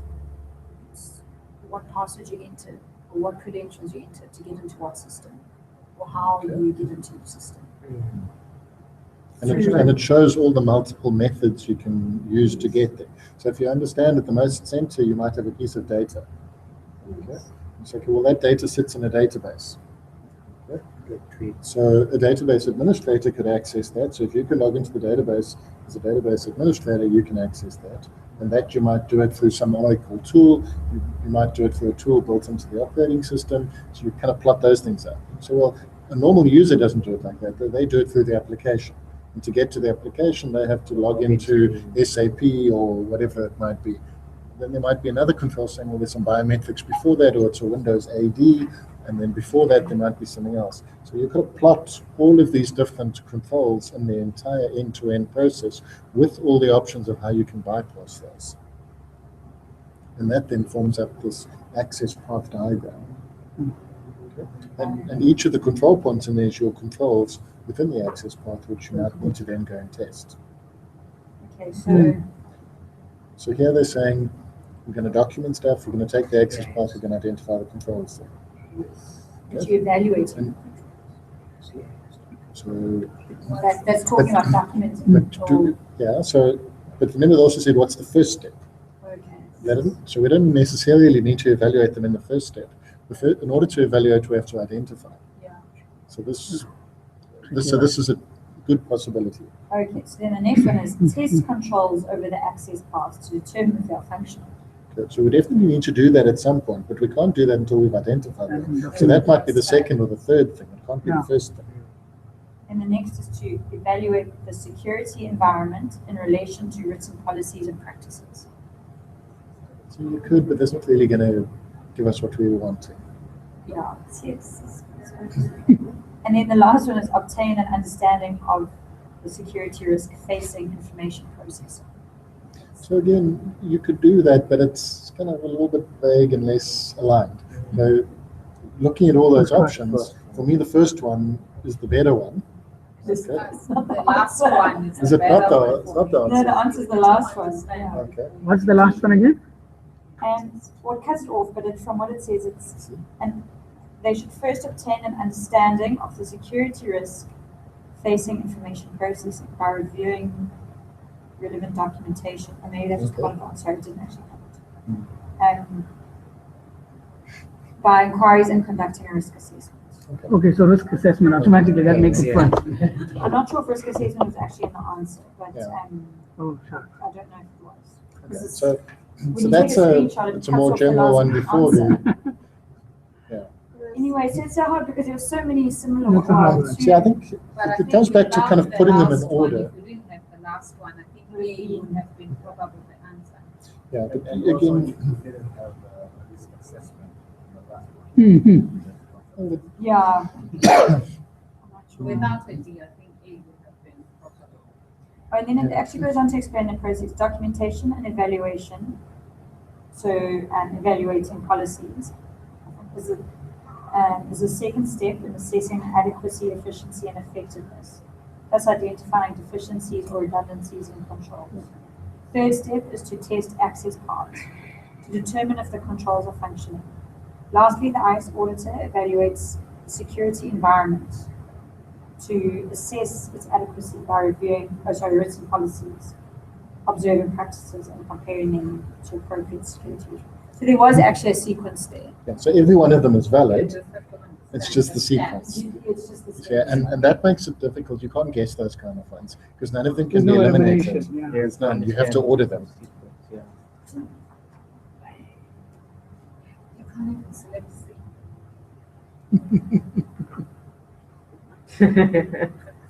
It's better than leaving it blank. Yeah, and where there's sequences, often what happens is that you start with the wide and you narrow it down to the specifics. Okay. So the first one there was understand the whole environment, Yeah, and then it said, and then document the Controls. controls applied to potential access paths. so you're bringing it down to the ones applicable to the access path, and then you're going down and you're testing Testing them, the key ones, and then at the end you're making some kind of conclusion. or you're evaluating them in relation to the policies. Yeah. And so that's what it's about. It is.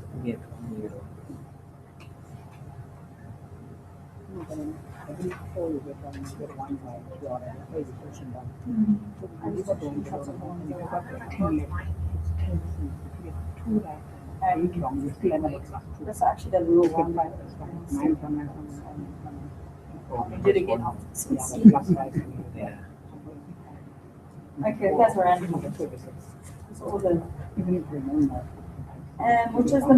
which of the following is the most important skill an IS auditor should develop to understand the constraints of conducting an audit? So, a skill to understand the constraints of conducting an audit can be contingency planning, IS management resource allocation, project management, or knowledge of internal controls.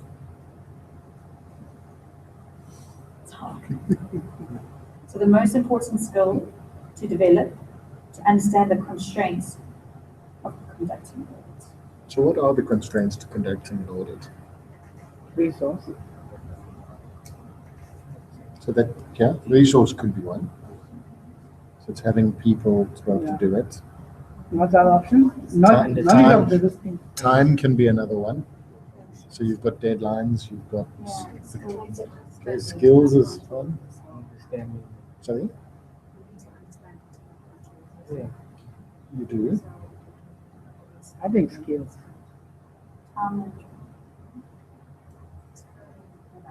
Yeah.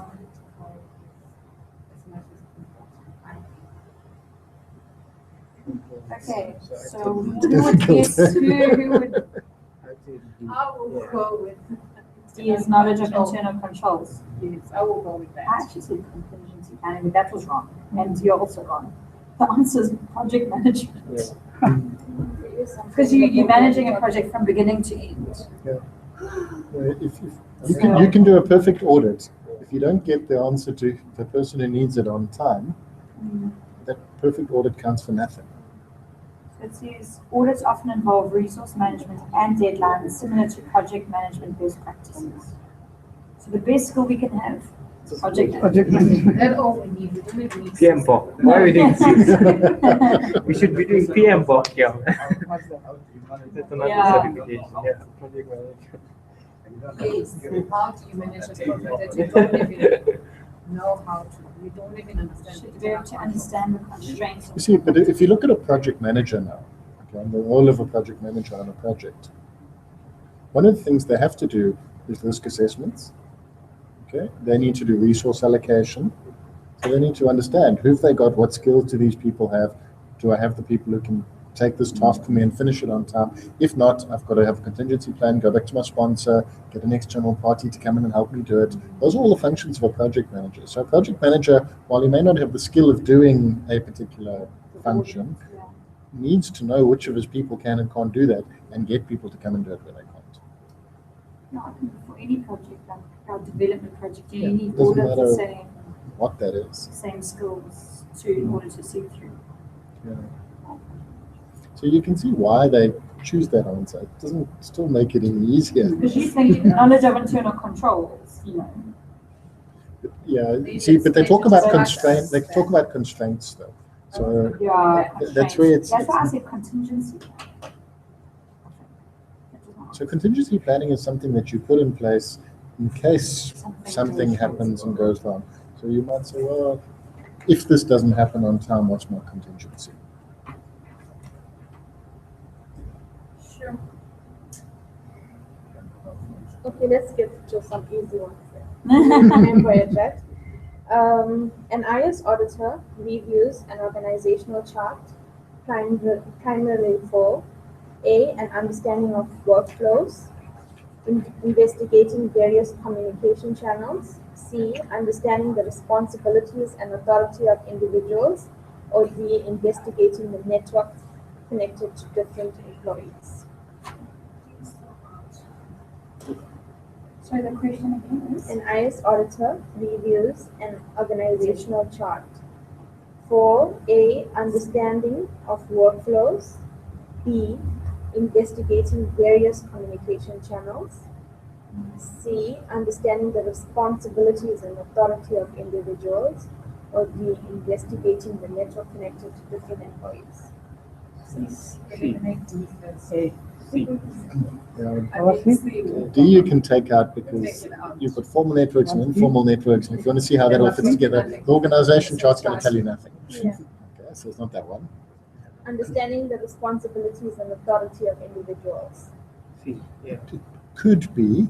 Yeah, it's an option. And May not always be, but it could be. Okay. Investigating various communication channels. I would put that one kind of like I would put D, because communication, you've again got formal and informal, and so I wouldn't think so much of that one. A, understanding of workflows. Workflows again may not go according to the organigram, but they potentially could as well. If you think of how SAP gets set up, for example, so in SAP you've got your whole, what do you call that, HR structure, org structure, okay? And then you can tie workflows to the org structure, so that if I'm somebody's manager, their leave request will automatically workflow through to me as the manager. If I don't respond in time, it will automatically workflow to the person above. So it is a possibility, depending on how they set up the environment. The roles of different individuals. What is the answer? C. Understanding Okay, the responsibilities and authority of individuals. Yeah. So an organizational chart provides information about the responsibilities and authority of individuals in the organization. This helps an IS auditor to know if there is a proper segregation of duties functions.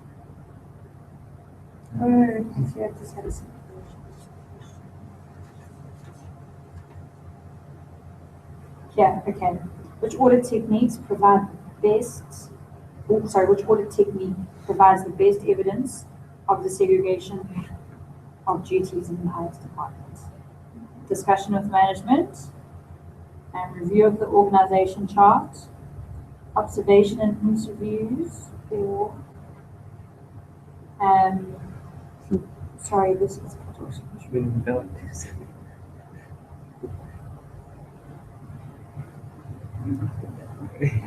testing of user rights.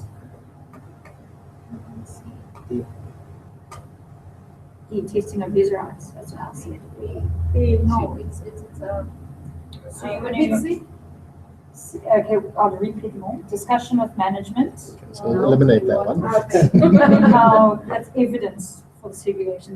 They could be saying. Review of the organization chart.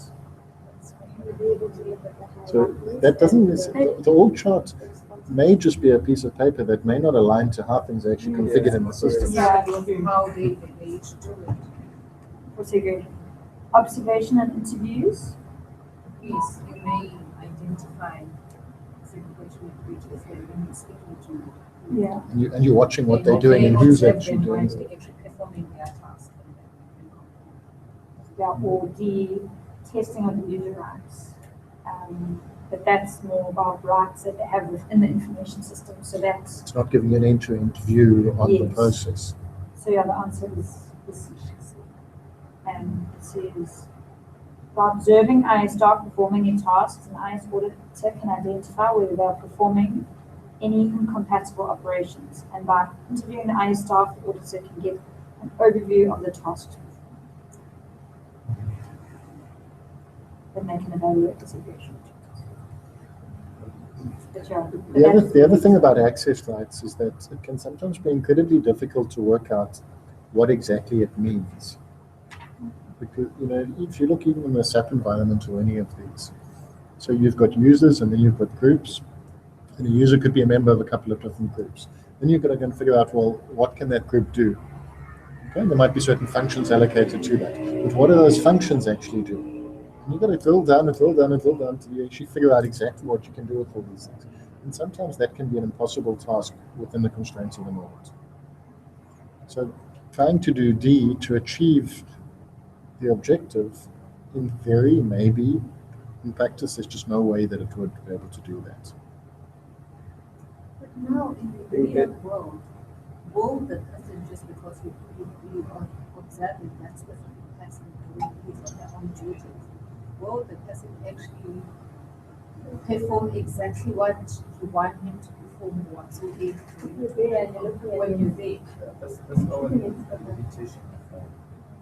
Because when they know you're observing, then you Obviously, he's not going to perform what he shouldn't if he knows something. But it's just for the sake of argument. I'm not saying It's, yeah. It depends if they know what you're observing or not. Observation is quite broad. Observation is also just keeping your eyes open and seeing what people are doing.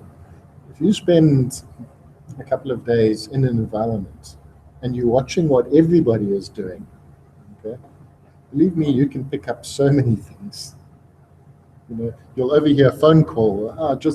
Can you please just reactivate my account for me? I've forgotten my password. And then the guy's like, yeah, okay, and I'll do it for you now. why let the client? Because It's all on page 54. I would refer to your All the yes, now, to me, those are all part of that observation. The password, but she's actually researching the password over the phone. Yeah. And so she says it's done. But then it's hard because how do you prove that it happened? Well, I guess you can ask. No, but I was there in this case, so I think she forgot. They do because it's so normal that they forget that. It's those kind of things. If you just write them all down, so on this date, this time, I saw this happen. Okay, now you can go and pull a log. You can see in the You can log see that that it's okay, our not password there. was reset. Okay, now here's the form to do this. Okay, now You look, can here's the make up email the date. Yeah. And She reserved it and she even saying, okay, your password is 1, 2, 3, you may change it thereafter. After she told me that I don't have an access to their password. So yeah, I would have said did because I think the best way to pick it up would be to see it configured on the system. But based on the explanation you've just given, I see where the limitations come into play.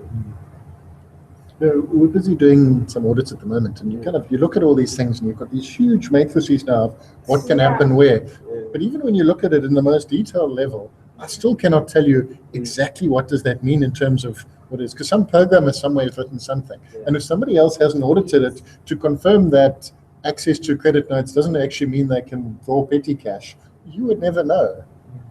And the title might be completely misleading as to what the actually underlying function is.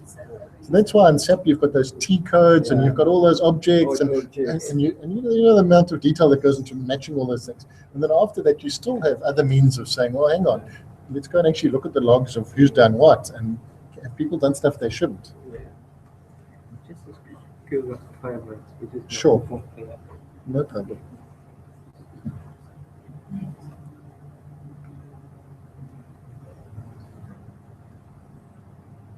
Okay.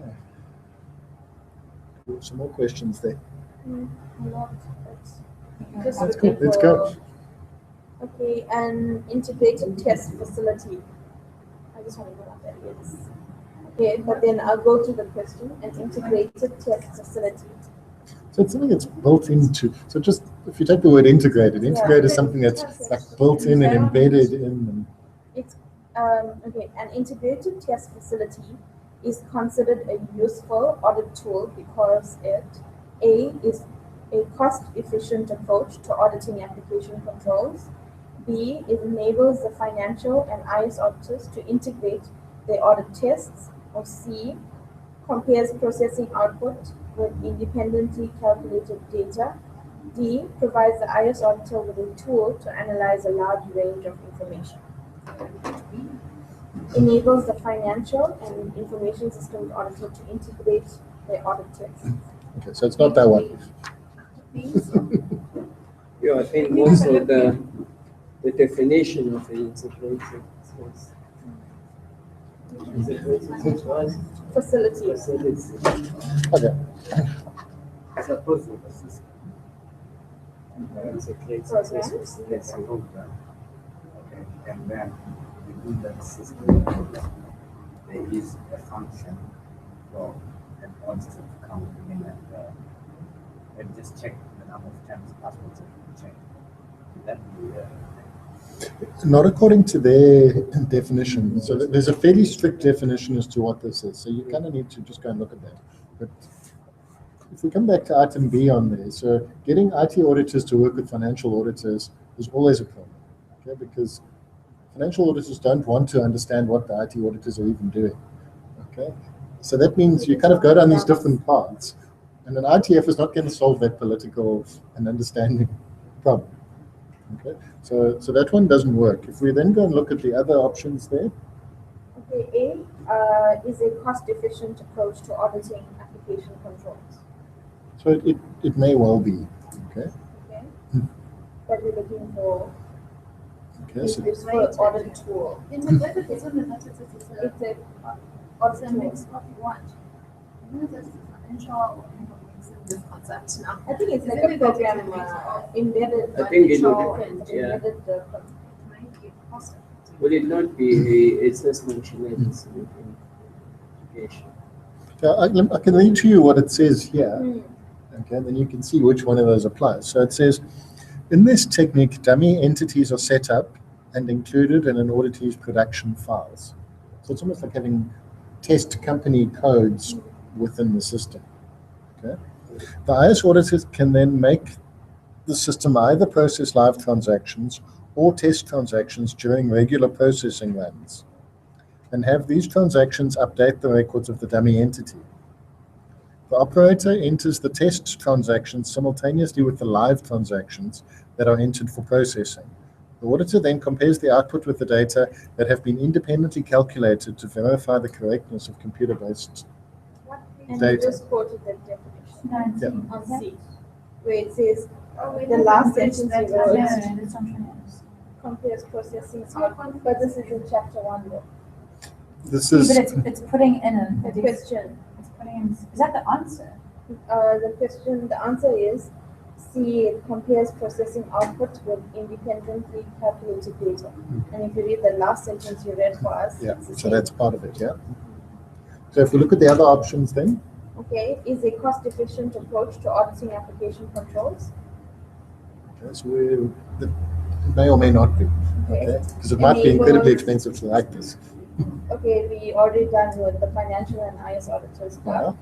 Yeah. D provides the IS auditor with a tool to analyze a large range of information. It's because that large range of information is a more general purpose type tool. This is not a general purpose. This is very specific, so it wouldn't be that. So then it comes down to something which matches the definition versus something around cost effectiveness. So the one which matches the definition, even though it's only part of the definition, Yeah. would be the more likely answer. Processing output with independently calculated data. Yeah. You see, but that is a question from the first chapter of the database, and it's sitting here yes, as something on page 219 out of chapter 3. Technique. So that comes back to what Abdulaziz was saying earlier about questions don't neatly fit into little boxes. But I think it's mainly the same when you have gone through the whole chapter. It will. So But I think we're learning ahead at the same time. absolutely, and there's no problem with that, because then by the time you get to chapter 3, you already know some of it. Yeah. So I think it's just something that you've never seen. It's kind of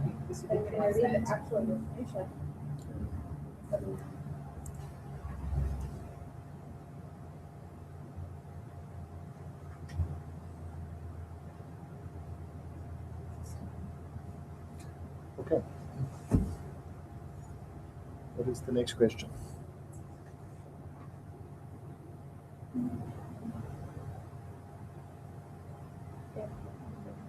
During the planning stage of an IS audit, the primary goal of an information system auditor is to A. Address audit objectives, B. Collect sufficient evidence, C. Specify appropriate tests, or D. Minimize audit resources. Okay, so again I'm going to say, during the planning stage, an information system auditor, the primary goal of the auditor is to A. Address audit objectives, B. Collect sufficient evidence, C. Specify appropriate tests, or D. Minimize audit resources. Okay, let's go through it step by step. Okay. Okay, planning stage, remember. Minimize audit resources. It's a possibility. Okay. Specify appropriate tests. Not so much of planning. Yeah. You need to understand the environment and to do stuff first. Collecting sufficient evidence. No, it's not at this stage. Addressing audit objectives. Yeah. maybe. If it's defining the audit objectives as to why you're doing this audit, then yeah. So I would go with also A, go with A. but it's like one of those Because once you 50-50 address ones. the audit objective, then you would know that then you would say, okay, fine, this is the objective that we're trying to achieve. Do we have resources to actually? I was looking at the resources as being like a bigger picture thing, that if I've got an audit plan for the year, okay, and I'm planning for a particular audit, if each audit takes too much resource, I'm not going to get through my plan for the year. So one of the objectives I must have is always to minimize the use of my resource to allow me to get through everything that I need to. But that's not the main purpose of planning. Okay, let me read the answer.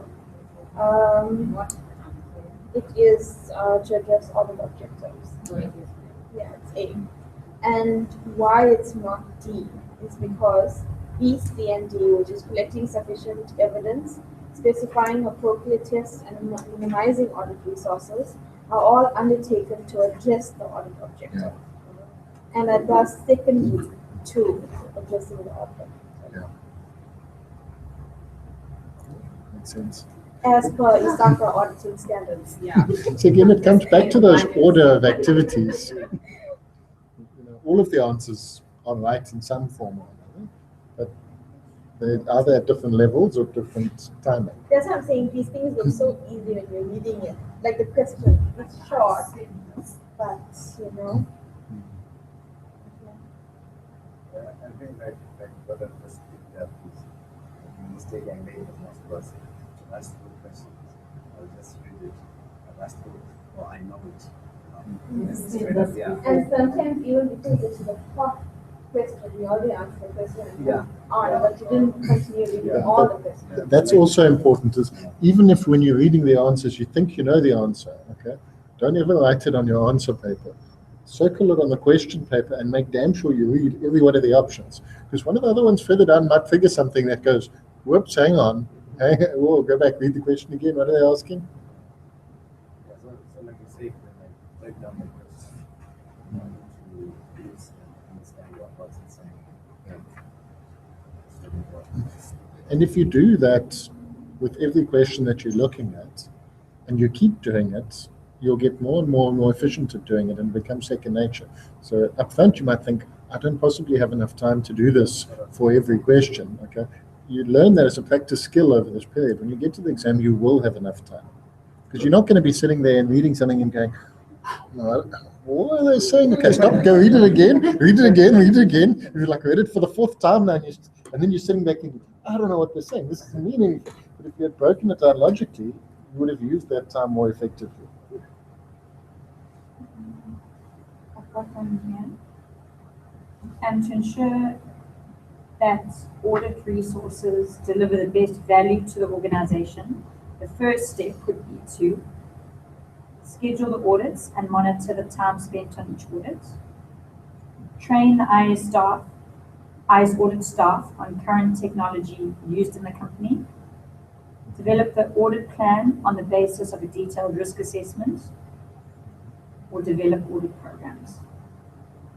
So to ensure that audit resources deliver the best value to the organization, what would you do first? So the first option, schedule the audits and monitor the time spent on each audit. That's something that needs to be done. Yeah, it does need to be done, but that's maybe it's not ensuring So that it might not be a primary one. Coming it's back gonna to your deliver the best previous, value. yeah. Because over time you can still deliver value. Yeah, you could. Train the IS audit staff on current technology used in the company. That also you would need to be able to do, because it may not make sure you get the most value for the company, but you have to do that. Develop the audit plan on the basis of a detailed risk assessment. Yeah, without doubt. Or I'm not quite sure how it was worded, but I think it was develop audit programs as well. Yeah, so if you look at C, C and D. so let's break down C, okay? We have a business, the business has risk. Those areas of highest risk to the business are the areas where we can add the most value to the business. I got that from his last week. Before human. Now, human life comes first. And then risk. So yeah, the answer is C, to develop the audit plan based on a detailed risk assessment. So the first thing you do is the risk assessment. To ensure that audit resources deliver the best value to the organization. And it just says the monitoring of time and audit programs, as well as adequate training, which is B, will improve the IS audit staff productivity, but that which delivers value to the organization are the resources and efforts being dedicated to and focused on high risk areas. So basically saying, yeah, the value comes from identifying highest risk areas. Others will just help with productivity. You could be really productive and do the wrong stuff and still get A, B, and D right. I'm not sure why I have one D, because all the programs is to stimulate the time, right? But before you can develop a program, you need to know the risk.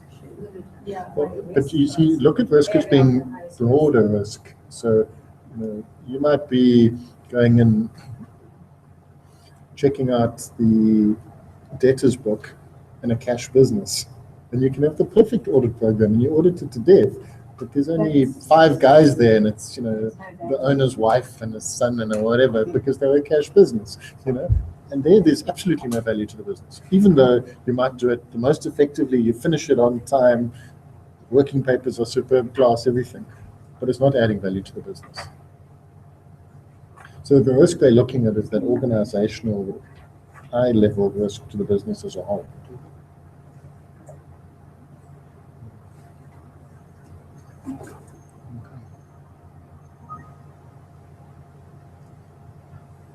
Okay, an IS auditor has imported data from the client's database. The next step, confirming whether the imported data are complete, is performed by. Okay, did you get the question? Do you want me to repeat it?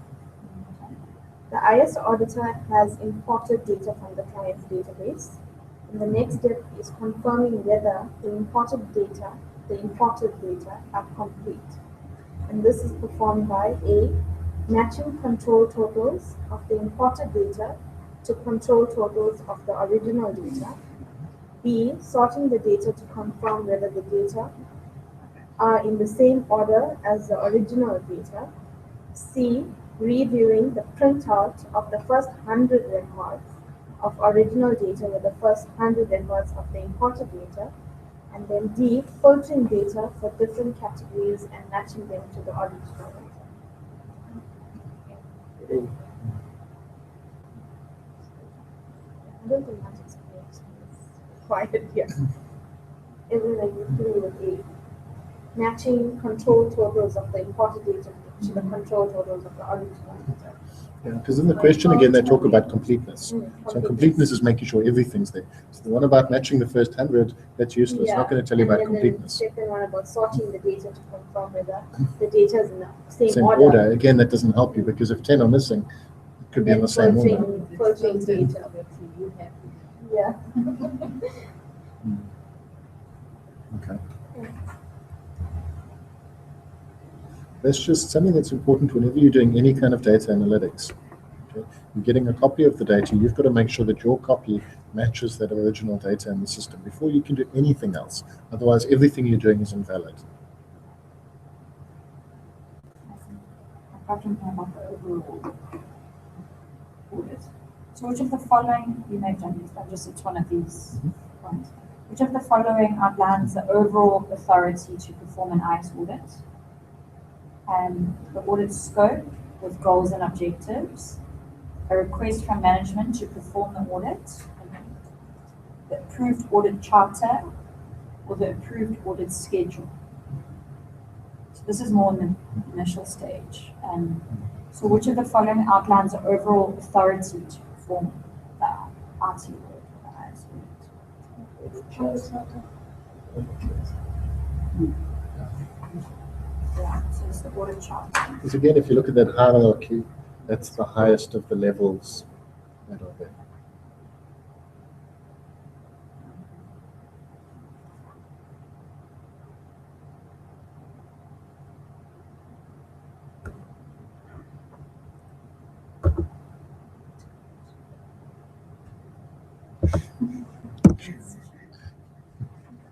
Tired. Concentration issues. Okay. What we still need to discuss is preparation for next week. Okay, so if there's any other specific questions, let's cover them. If not, then we can move on. There's also nothing stopping you in future weeks bringing questions from earlier chapters. If you're doing a random set of questions and something comes up that's a challenge, bring it. Everybody will benefit from it. Okay. So if we have a look for next week, so we're going to move on to being the first week of Chapter 2. Now, if we go back to that first slide we had, Chapter 2 also counts 14% of the exam. Okay. Chapter 2 has got 46 pages.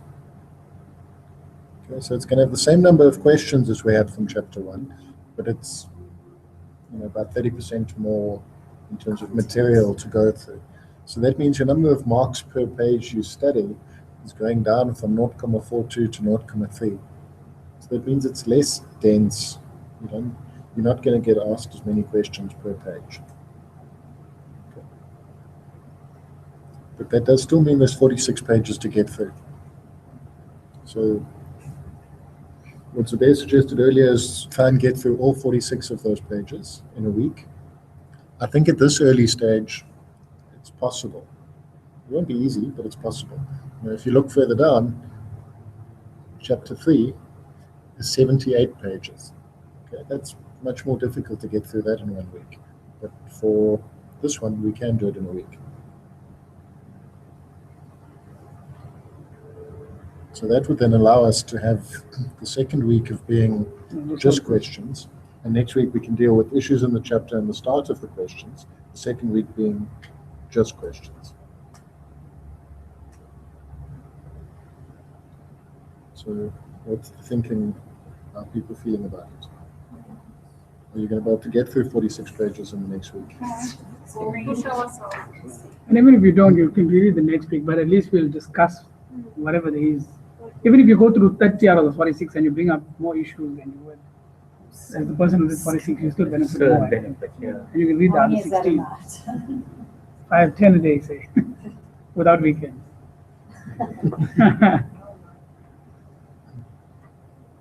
Because the following week, the Easter holidays, we can start checking chapter 3. Even though you know you're coming with the questions for that week. Okay.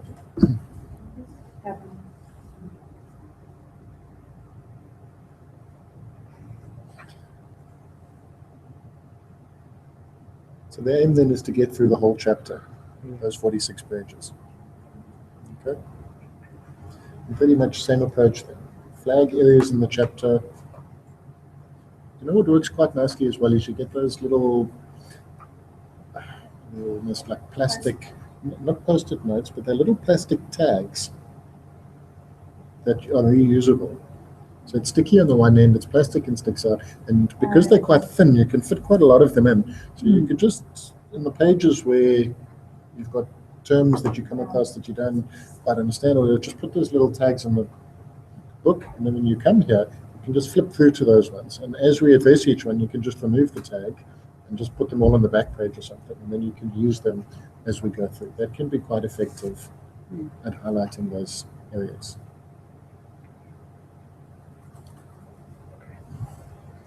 Okay. So I think that's pretty much it then. Okay. Thanks, Justin. Sure.